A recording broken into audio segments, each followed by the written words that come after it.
देखिएगा जहाँ 4 लोग बैठे होंगे, 4 माताएं बैठी होंगी, तो वो चर्चा करेंगी तो सिर्फ पड़ोसी की।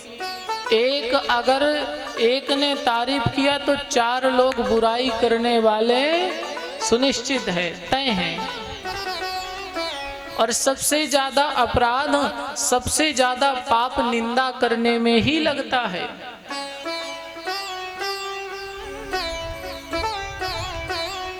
लेकिन जहां पर संत विराजमान होते हैं, हम आप विराजमान होते हैं, चर्चा करते हैं संसार की, पर जहां संत विराजमान होते हैं तो चर्चा करते हैं भगवान की।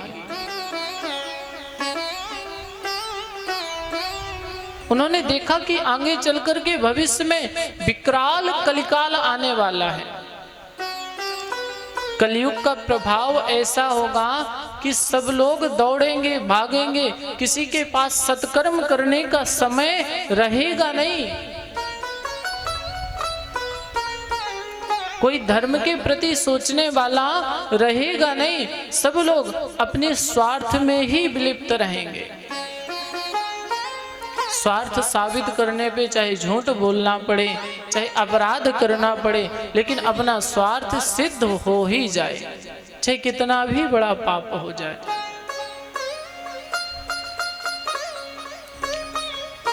अच्छा, चारों तरफ अशांति हो तो आप एक भले इंसान सोचे कि हम शांति से बैठ जाएं, तो बताइए उनका मन शांत हो सकता है क्या? चारों तरफ से लड़ाई झगड़ा की आवाज आए और एक व्यक्ति शांत बैठा हो कि हमें कुछ कहना नहीं, हमें सोचना नहीं, तो ऐसा भी नहीं हो सकता। क्योंकि जो आवाज कानों से जाएगी, अंतःकरण में विचार भी उसी प्रकार के प्रकट हो जाएंगे।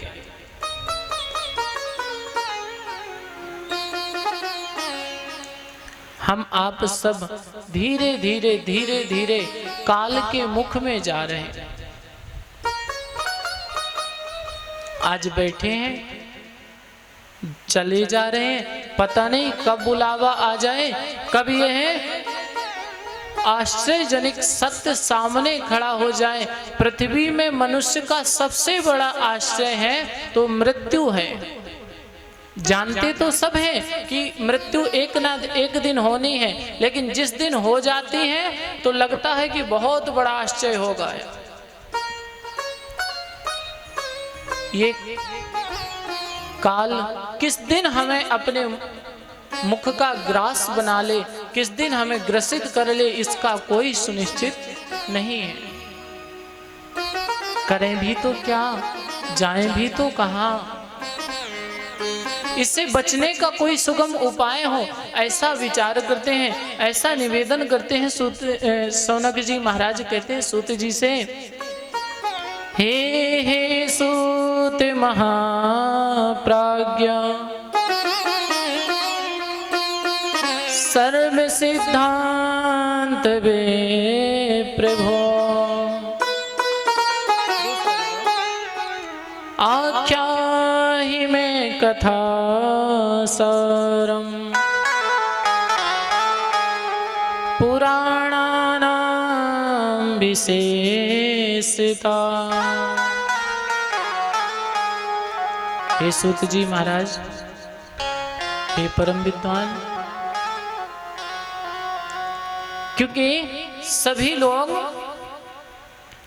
काल व्याल महात्रास विध्वंस कर्मोत्तमम् शैव पुराणं परमम्।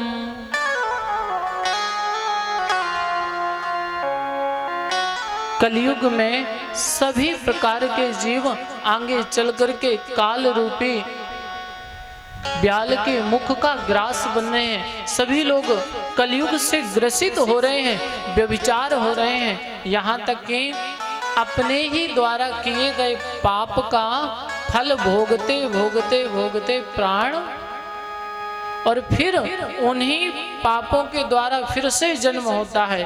फिर उसी प्रकार से आना जाना, कमाना बैठना, परिवार, और फिर अनेक प्रकार के अपराध होते हैं और फिर से इस 84 के चक्कर में फंसे हुए हैं।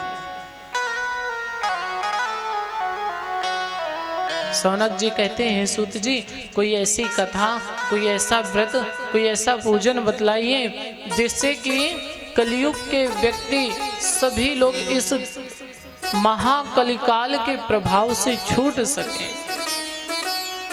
यहाँ तक कि भगवान भोलेनाथ के चरणों में प्रीत।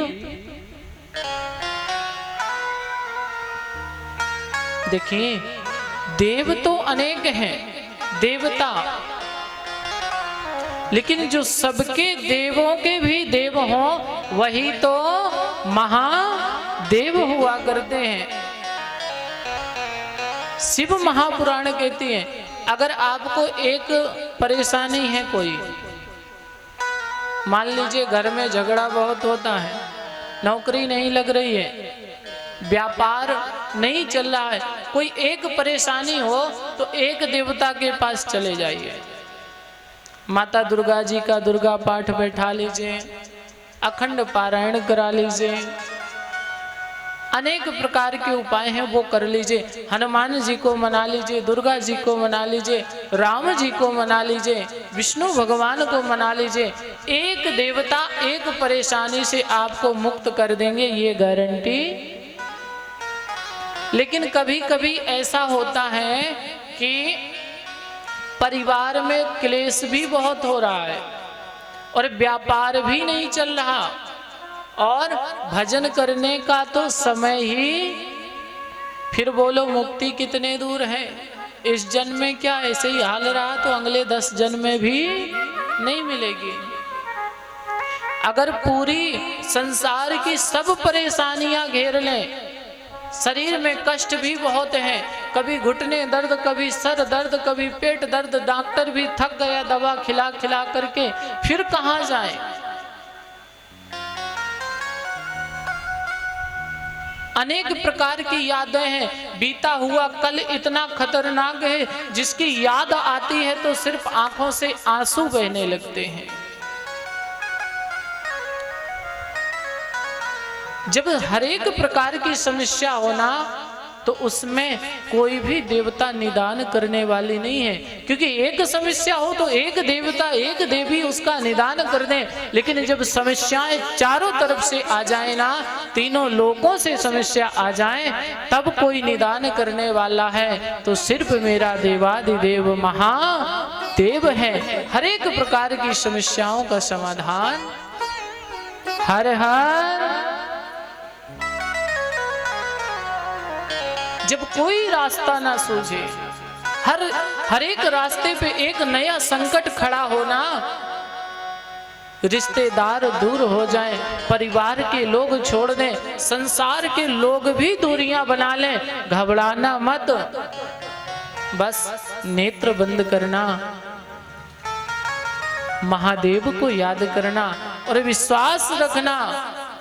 अगर आपकी श्रद्धा सच्ची है, आपका विश्वास पक्का है ना, तो भोलेनाथ का आप स्मरण करोगे और नेत्र जब खोलोगे तब आपके पास समाधान किसी न किसी रूप में मिल जाएगा। ये महादेव का आज भी प्रमाण है।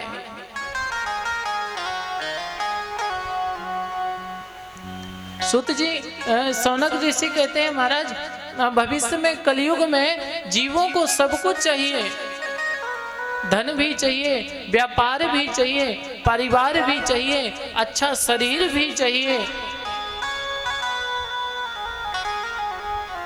क्योंकि मनुष्य की इच्छाएं कभी पूर्ण नहीं होती और मनुष्य कभी किसी एक चीज में कम रहने पर भी संतुष्ट। अच्छा मान लीजिए घर अच्छा हो, शरीर में कोई कष्ट ना हो, परिवार भी ठीक हो, बच्चे भी आज्ञा का पालन कर रहे हो और व्यापार ना चले, सिर्फ व्यापार ना चले, पैसे का आवागमन बंद हो जाए या कम हो जाए, फिर बोलो क्या करोगे? 1000 मंदिर जाओगे, 50 प्रकार की ताबीज पहनोगे, कि हे भगवान, हमारे ऊपर तो सबसे बड़ा संकट है हमारा व्यापार। और शायद भगवान बोल दें कि भैया परिवार दिया है, सब लोग संतुष्ट हैं, स्वस्थ हैं, मस्त हैं, तो भगवान का भजन कर लो, सिर्फ पैसा ही तो नहीं दिया। तो बताइए कोई ऐसा है क्या जो संतुष्ट रहता हो? सबके मन में एक ना एक बार दिन में जरूर लगेगी, भगवान 2 पैसे का काम हो जाता तो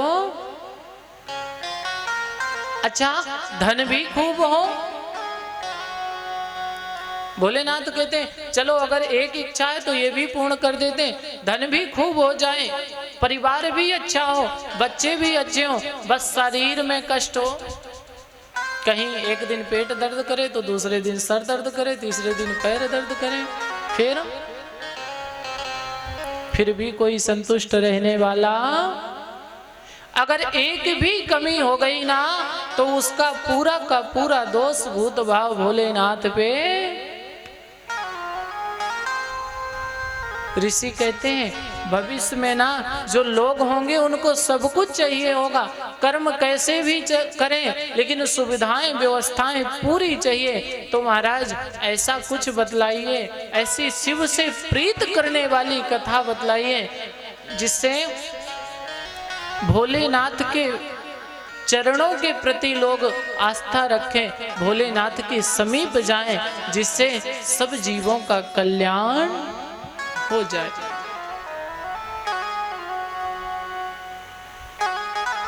तब जाकर के सूत जी महाराज ने नेत्र बंद किए